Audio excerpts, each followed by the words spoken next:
Olá, meu amigo, minha amiga. Mais cedo eu conversei aqui com vocês sobre algo que já está acontecendo com a figura do inelegível e algo que irá acontecer com ele e que os grandes veículos de comunicação e mesmo aqui nas redes sociais ainda não foi percebido. Ou seja, que ele já se encontra preso e ele só trocará de lugar e trocará também da nomenclatura da sua prisão. Ele pode, entre essa prisão cautelar que ele está sofrendo até a prisão definitiva que virá no outro julgamento, receber ainda uma prisão preventiva. Basta que ele descumpra algumas das medidas cautelares que estão em curso nesse momento. E é incrível que muita gente não se apercebeu disso. Talvez o inelegível e os seus advogados já tenham percebido. E até algumas pessoas que estão no seu entorno também tenham percebido e por isso estão num estresse, estão numa loucura total. Agora, a alienação e a loucura que vem de fora para dentro do nosso país, ela tem várias nuances. A começar pelos conspiradores, traidores da pátria, esses vendilhões que estão lá fora, mancomunados, e o governo Trump, que fez da embaixada aqui no nosso país também uma espécie de porta-voz de intimidações e ameaças, como mostrarei aqui para vocês. Portanto, o nosso conteúdo hoje é aquele para você ter muita informação para quando você estiver perto daquele amigo seu, que você ainda não rompeu relações, porque você é uma pessoa muito bacana, aquele seu amigo bolsonarista ou aquele seu parente, quando ele começar a dizer, mas a lei Magnitsky vai vir aí, a lei Magnitsky vai pegar o parente A, vai pegar o parente B do Moraes, do Gilmar Mendes, de todos os ministros, do Procurador-Geral da República, você chama para um cantinho e fala assim, meu amigo, vem cá, chega aqui pertinho, o Bolsonaro já está preso.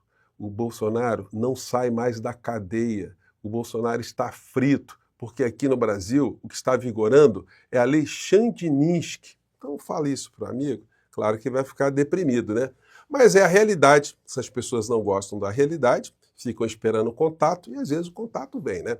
Bom, vou conversar com vocês sobre o que está acontecendo, trazer aqui mais algumas informações jurídicas, mas antes de mais nada é sempre muito importante convidar você que chegou agora ao nosso portal, ainda não é inscrito, para que, em primeiro lugar, você se inscreva aqui conosco e conheça também os nossos outros vídeos. Se você gostar, compartilhe, recomende. São formas de você ajudar o nosso portal a chegar a mais pessoas como você. E nunca se esqueça do seu precioso joinha, o seu comentário e, se puder, prestigie também o nosso clube de membros e o nosso novo canal de cortes. Você que é muito bem-vindo e muito bem-vindo.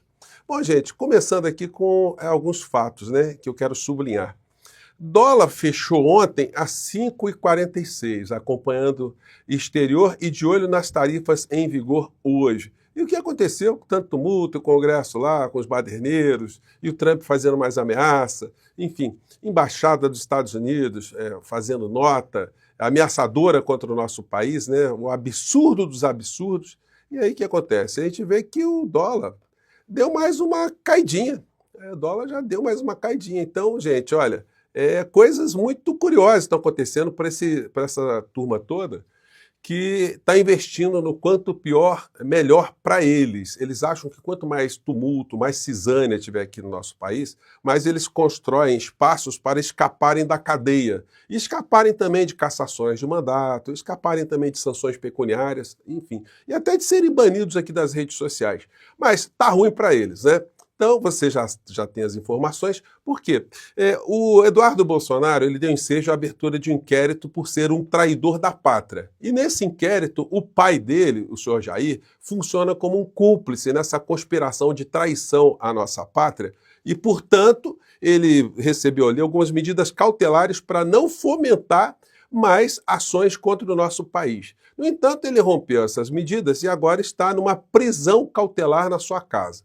Como o inquérito que está apurando a traição à pátria que está sendo feita por Eduardo Bolsonaro e outros cupinchas está em curso, enquanto o inquérito estiver em curso, o senhor Jair Bolsonaro estará detido dentro da sua casa.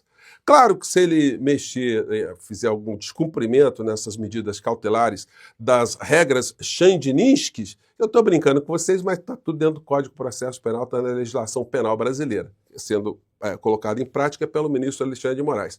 Se ele transgredir, ele pode ter convertida a medida cautelar numa prisão preventiva. E a prisão preventiva vai ficar muito mais complicado para ele. Ele pode sair da residência de onde ele está, que deve ser nada agradável, ficar preso dentro de casa o tempo todo, né? E ser remetido a uma instituição prisional, pode ser um quartel, sim.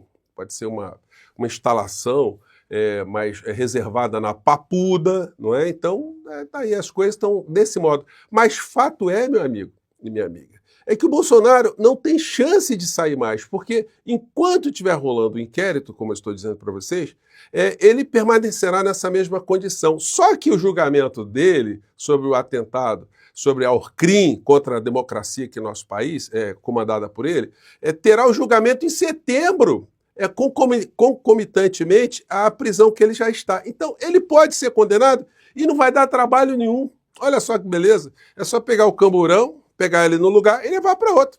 Tranquilaço. Enfim, obviamente, nós faremos aqui outro plantão e explicaremos tudo o que irá acontecer. Mas, gente, essas pessoas do mundo paralelo ainda não perceberam. O Bolsonaro já está preso. Então, muita calma com essa informação, tá? Mas é engraçado que os grandes veículos de comunicação, as pessoas aqui nas redes sociais ainda não perceberam. Mas você pega esse recorte aqui do nosso portal e deixa anotado aí, nós temos acertado muitas coisas, né? Eu acho que essa será mais uma. Lá fora está acontecendo desgaste para a figura do doidão, o laranjão, porque... e nós vamos ver que quando eu chamo de doidão e laranjão, eu estou sendo delicado, porque eu vou mostrar aqui para vocês um vídeo de uma fala de um parlamentar canadense, explicando o que é que está acontecendo no Canadá, como é que Donald Trump está sendo visto. O jornal The Economist hoje publicou como Trump coloca a América em primeiro lugar ao desancar o Brasil. Ele não coloca. O que ele está dizendo aqui, a coluna do The Economist? Ele diz, olha só, o povo americano vai pagar mais caro na carne do hambúrguer, porque vai aumentar o preço, não tem como não aumentar o preço, vai pagar mais caro no café e em outros insumos, porque o Trump quer proteger um vigarista, um criminoso, um bandido. Então, quando ele faz isso, ele está colocando o interesse da América em primeiro lugar? A resposta é não. Então, o próprio discurso América em primeiro lugar está sendo criticado e está sendo iluminado lá para os americanos, os norte-americanos, até mesmo os trumpistas, né? Porque é uma coisa ilógica. Vou pagar mais caro aqui, ele prometeu que ia ficar melhor para a gente, vai ficar mais caro porque ele quer salvar um criminoso no Brasil, está querendo entrar numa discussão jurídica no Brasil. Pois bem, é isso que está acontecendo. Dudu Bananinha está lá fora, dando entrevista aqui para o nosso país, né? E hoje na coluna da Bela Megalha a gente lê. Eduardo Bolsonaro diz que trabalha por mais sanções de Trump e que pode passar décadas exilado. Meu amigo, você não tem essa certeza não, por várias razões. Primeiro que Trump não é eterno, ponto 1. Em segundo lugar, se os democratas voltarem ao poder nos Estados Unidos, muitas dessas picaretagens que estão sendo montadas nesse momento serão desmontadas.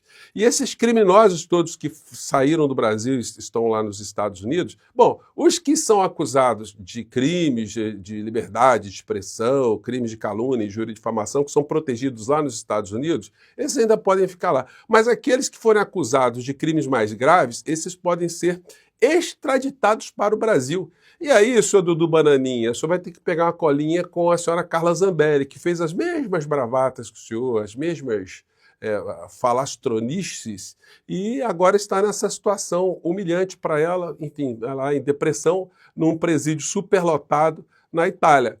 O futuro pode não ser tão promissor como o senhor está imaginando, né?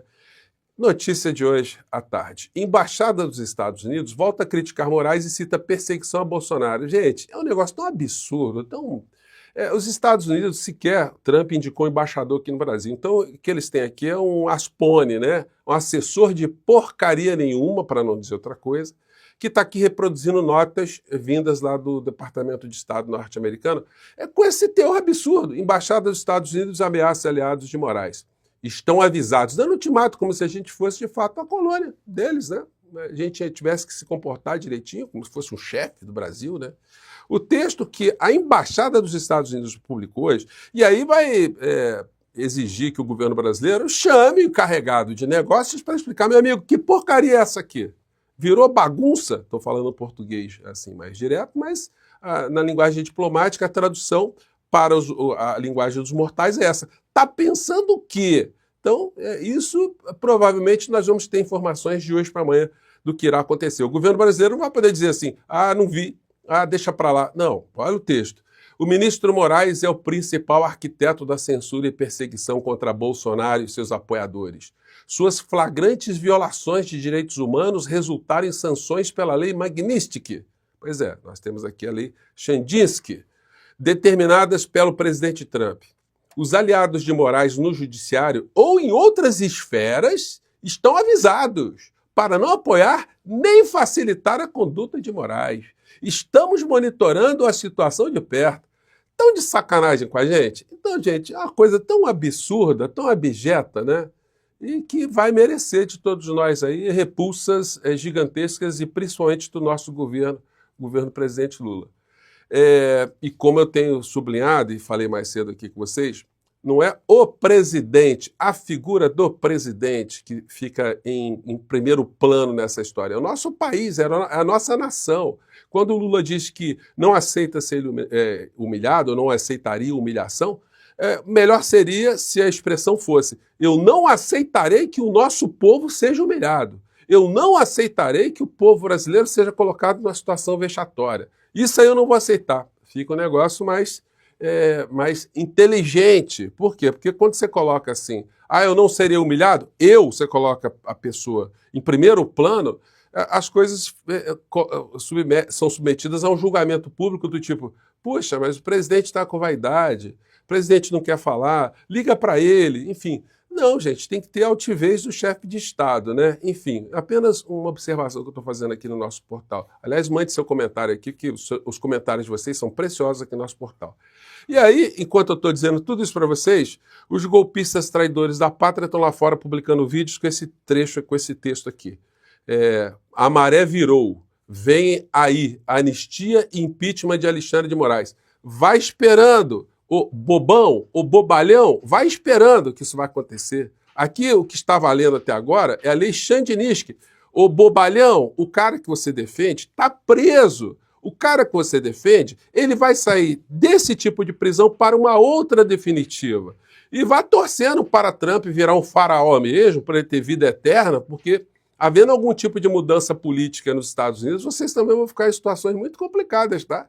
Então, quem ri por último, ri melhor. E aí vamos ver aqui como alguns parlamentares ilustres canadenses estão tratando dessa questão. Essa aqui foi uma reunião de parlamentares canadenses e mexicanos no México, abordando o que está acontecendo. Vejam a perspectiva dos canadenses sobre o que está acontecendo, o comportamento de Donald Trump e como Donald Trump está sendo classificado. Donald Trump disse que iria infligir uma dor econômica intensa à nossa nação. Está dublado, né, gente? É evidente, ele está falando inglês. Porque reconhecemos Gaza como um Estado. Uhum. O que ele está dizendo é que não temos direito a uma política externa independente. Uhum. Essa é a mensagem que ele passa para o Brasil, de que vocês não têm direito a um sistema judiciário independente. O canadense está falando, ele chama Charles Angus. Ele está falando isso, assim, um total espanto, assim, uma incredulidade, né? E com uma firmeza crítica muito grande, né? Do tipo, que é isso, Estados Unidos entrando na política interna do Brasil, na independência de um poder do Brasil, né? Aí ele segue. Esta é a era do fascismo gangster. Então, se vamos falar sobre a sustentabilidade do...